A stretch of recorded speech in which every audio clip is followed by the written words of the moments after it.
బోడే రామచంద్ర యాదవ్ సారథ్యంలో BCY party నేతృత్వంలో BC సింహ గర్జన.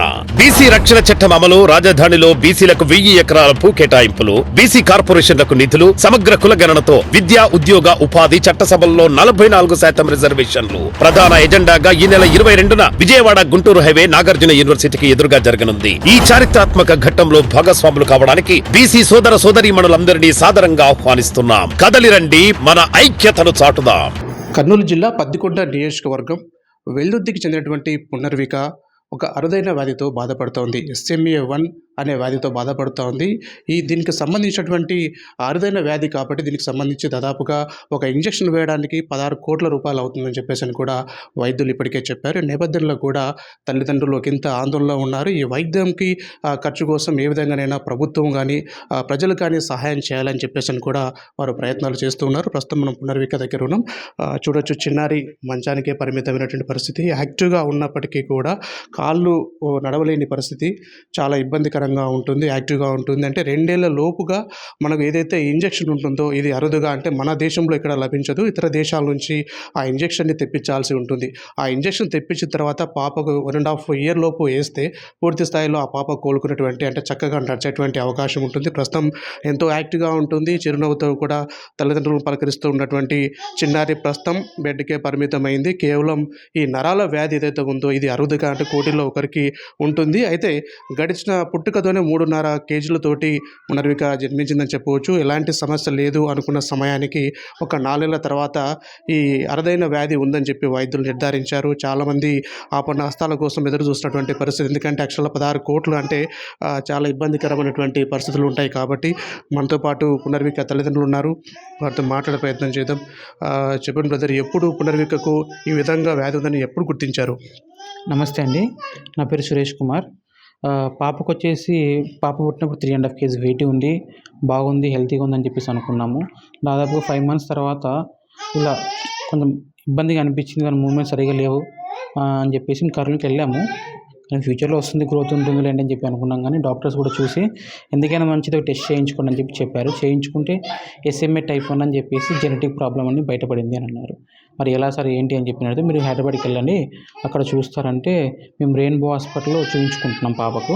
అక్కడ వచ్చేసి SMA type 1 వచ్చి చాలా లక్షల ఒకరికి వస్తుంది ఇలాంటి ప్రాబ్లము మీకు వచ్చింది. బట్ ఇక్కడ ట్రీట్మెంట్ లేదు మన ఇండియాలో, యూఎస్లో ఉంటుంది.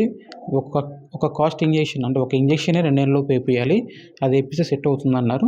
బట్ దాని కాస్ట్ 16 కోట్లు అన్నారు. 16 కోట్ల అనేలోపే మేము ఇంకా దానికి మనం అటెంప్ట్ చేయలేము, ఎందుకంటే పెద్ద అమౌంట్ అది. ఇంకొకటి టైమింగ్ తక్కువ చెప్పారు. 1 ఇయర్ ఇంకా 1.5 ఇయర్ కంటే ఎక్కువ ఛాన్స్ లేదు, మీ పాప ఆల్రెడీ సిమ్టమ్స్ స్టార్ట్ అయినాయి, జాగ్రత్త చూసుకోండి అని చెప్పి అన్నారు. ఓకే, అంటే ఇప్పుడు ఈ విషయం తెలిసినప్పటి నుంచి మీరు ఎవరెవరిని వాళ్ళని కలిసారు?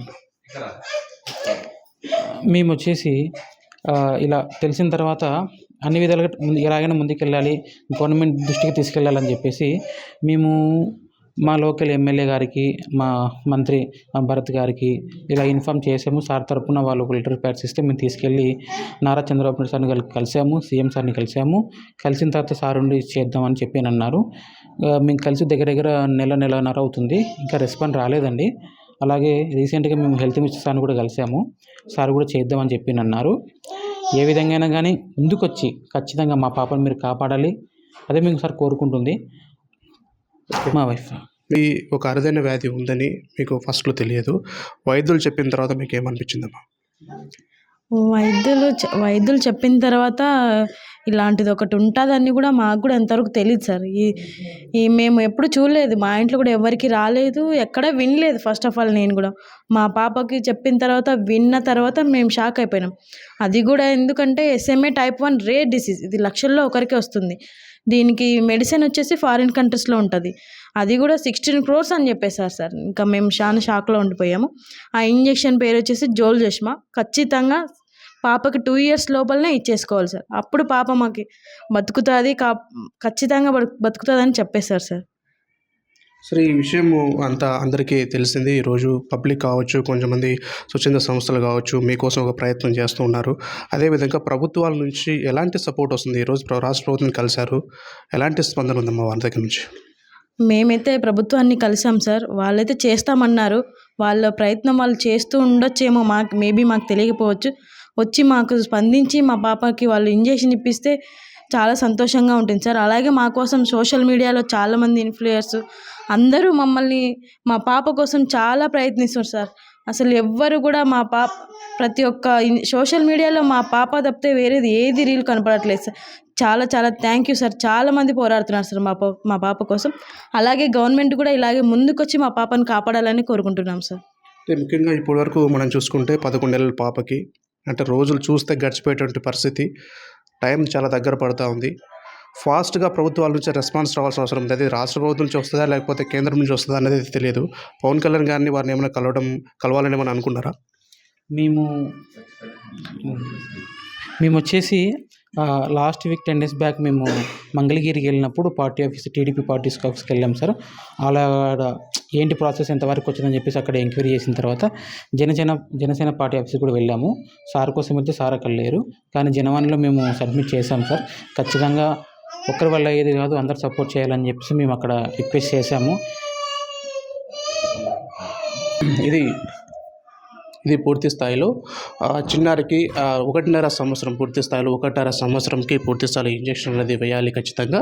ఈ ఇంజెక్షన్ వేసిన తర్వాతనే పాప కోలుకునే అవకాశం ఉంటుంది కాబట్టి 100 మందిలో ఒకరికి ఒక అరుదైన వ్యాధి. ఈ నేపథ్యంలో కూడా చాలామందిని తల్లిదండ్రులు అర్జిస్తూ ఉన్నారు సహాయం చేయాలని చెప్పేసి అని కూడా సోషల్ మీడియాలో కావచ్చు, ఇతర మీడియాలో కావచ్చు పూర్తిగా ప్రచారం అయితే జరుగుతూ ఉంది. కానీ ఆశించినంత స్థాయిలో ఫండ్స్ అనేది రైజ్ కావడం లేదు. ముఖ్యంగా ప్రభుత్వాలు దీనికి పూనుకోవాలి. ఖచ్చితంగా ఒక సహాయం అనేది చేయాలి. ఎందుకంటే తల్లిదండ్రులు అల్లారుగా ముద్దుకు పెంచుకున్నటువంటి ఒక చిన్నారి మామూలుగా సాధారణంగా ఈ రోజుల్లో ఆడపిల్ల పుట్టిందంటేనే ఏదో ఫీల్ అయ్యేటువంటి ఈ రోజుల్లో తమకు పుట్టినటువంటి ఈ చిన్నారిని కాపాడుకోవాలని చెప్పేసి అని కూడా ఆ తల్లిదండ్రులు పడుతున్నటువంటి తపన అంత ఇంత కాదు. అందరినీ కూడా అడిగి వేడుకుంటున్నారు. ముఖ్యంగా మనం చూసుకుంటే భారతదేశంలో దీనికి ఇంజెక్షన్ దొరికేటువంటి అవకాశం లేదు. ఇది అమెరికా నుంచి కూడా ఈ ఇంజెక్షన్ తెప్పించుకోవాల్సిన అవసరం ఉంటుంది కాబట్టి అక్షరాల 16 కోట్ల రూపాయలు ఈ వైద్యంకి అవుతుంది. కాబట్టి ఇంజెక్షన్ వేస్తే పూర్తిస్థాయిలో పాప కోలుకునే అవకాశం ఉంటుంది. కాబట్టి రాష్ట్ర ప్రభుత్వం స్పందించాలి. అదేవిధంగా కేంద్ర ప్రభుత్వం స్పందించాలి. కేంద్ర ప్రభుత్వంకి స్పందించే విధంగా కూడా స్పందిస్తే మా పాప బ్రతికేటువంటి అవకాశం ఉంటుంది. కాబట్టి ఇప్పటికే 11 నెలలు పూర్తయ్యాయి. ఈ నేపథ్యంలో కూడా గడువు దగ్గర పడతా ఉందంటే సంవత్సరంన్నర లోపే కనుక ఆ ఇంజెక్షన్ అన్నది పాపకు వేస్తే పాప బ్రతికేటువంటి అంటే చక్కగా నడిచి తిరిగేటువంటి అవకాశం ఉంటుంది. కాబట్టి ఇప్పటికైనా రాష్ట్ర ప్రభుత్వం కావచ్చు, అదేవిధంగా కేంద్ర ప్రభుత్వం కావచ్చు స్పందించి పునర్వికను కాపాడాలని చెప్పేసి అని కూడా తల్లిదండ్రులు కోరుకుంటున్నటువంటి పరిస్థితి ఉంది.